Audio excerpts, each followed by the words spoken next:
Hey, my name is Dylan, and I'm here to tell you that I have a super huge tongue. My story is an interesting one because you might think that having a super huge tongue isn't really a big deal, but I'm here to tell you that it most certainly is a big deal. I'm sure you've heard the words tongue-tied before. Well, I can tell you it is an actual real thing. You ever tried to talk quickly? You know how easily you can garble your words? Imagine trying to talk quickly with a super huge tongue in your mouth. That tongue can literally get tangled and make you fumble over your words. One of the first times I realized my tongue was a problem was when I had to give a speech to the school in junior high. I was part of an anti-bullying club, and on Bully Awareness Day I was scheduled to talk about our club and what we did at the assembly. And it started out fine, but as I started to see people in the front row losing interest, I started to get nervous. And I found my tongue didn't really get in the way of my speech if I was feeling confident and comfortable. But as soon as the nerves kicked in, I would become tongue-tied. It was awful. The more nervous I got, the worse my tongue became. I had read that public speaking was the nation's #1 fear, even more than death, and in these moments, I could believe it. I started to turn red. I started sweating. Somebody called out, "What's the matter? Cat got your tongue?" Well, at that point, I knew I couldn't continue. I could no longer speak clearly at that point. I gestured to another member of the club, and she came and finished my speech for me.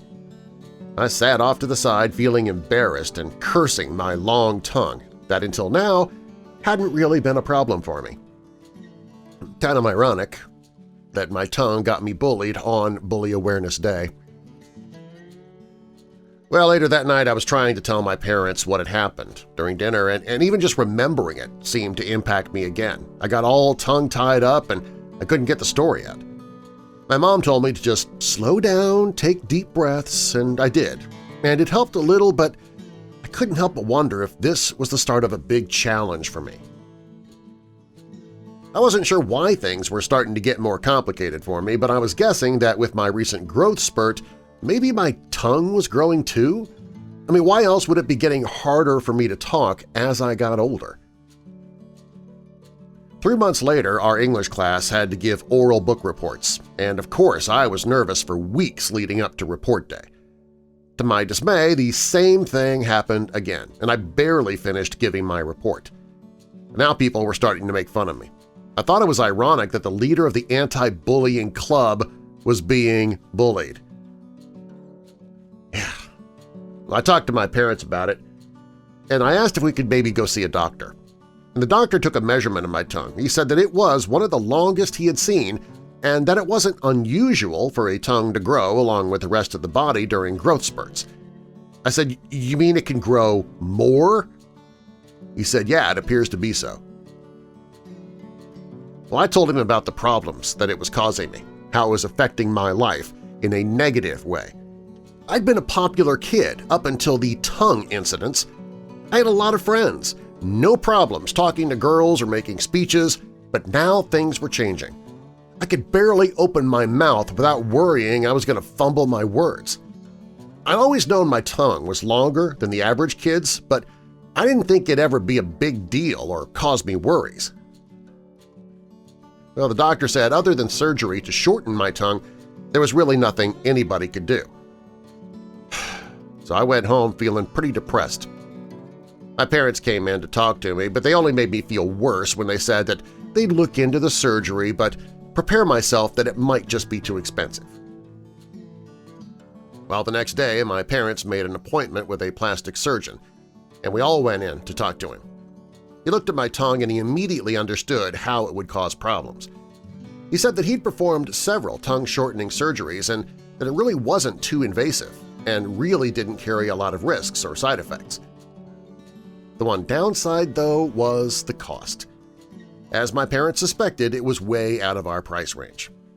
They tried to cheer me up by saying it was something we could all save up for, but it might take a couple years. I couldn't imagine going through high school like this, and the thought that it could get worse, it made me want to consider homeschooling. Felt pretty sorry for myself. I'd spend a couple of solid days in my room listening to broody teenage music and skipping school. My parents were worried, but they didn't know what to do or what to say. At the end of those couple of days, I decided, feeling sorry for myself, well, that wasn't going to help anything. I had a super long tongue, and it was causing me problems, but I also had a lot of good things. I had a nice home, loving parents, my health, aside from the tongue, friends. I was actually pretty good in school.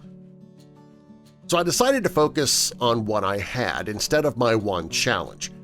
I put my mind to how I could raise money to help my parents save for the surgery and get there sooner. I already had a job, so I spread the word that I was looking for some extra shifts. My coworkers were awesome about it too, and the extra hours started flowing in. I stopped spending money, period. I saved every penny I could, and by the end of the year I'd saved up almost $8,000. My parents had saved up a substantial amount too, and together we had enough for the surgery.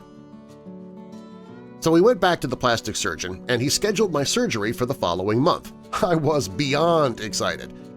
Though throughout the entire year of saving, the tongue had not stopped growing, and talking had gotten worse and worse. I tried to stay who I was, but that's hard to do when you're afraid to open your mouth, right?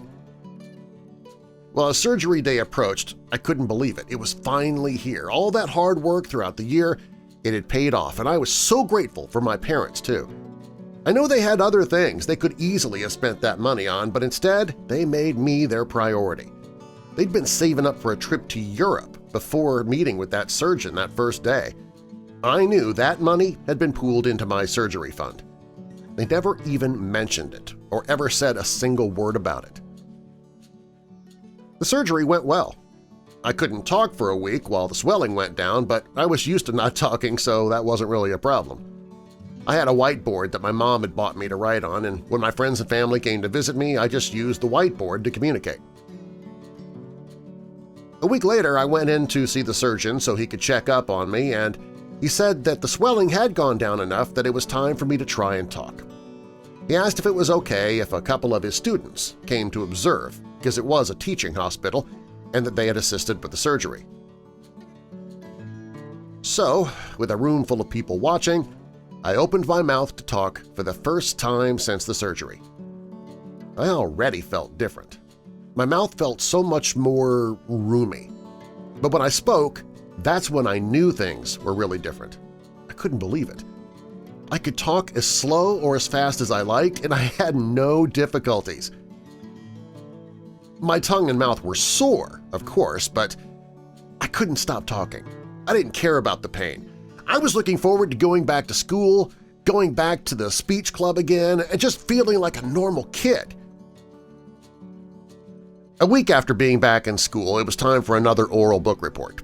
And this time, I didn't even give it a second thought. I was standing up there, and I remembered what it felt like the last time I had stood up in front of the class to speak, and I was so grateful with how everything had worked out and the sacrifices that had been made to help me. I got an A+ on that report, and every other oral assignment after that, too. I had always been a good public speaker, and now I was back to my old self. The good thing was that as the leader of the anti-bullying club, I now had some personal bullying experience to draw from. I was able to talk about what it was like to have a disability and be made fun of because of it. I turned my story into a learning/teachable experience that I could share to help others, and I felt so proud of myself and my family for working together. To watch more animated story videos like this, hit that subscribe button and tell us in the comments section what you thought about this story.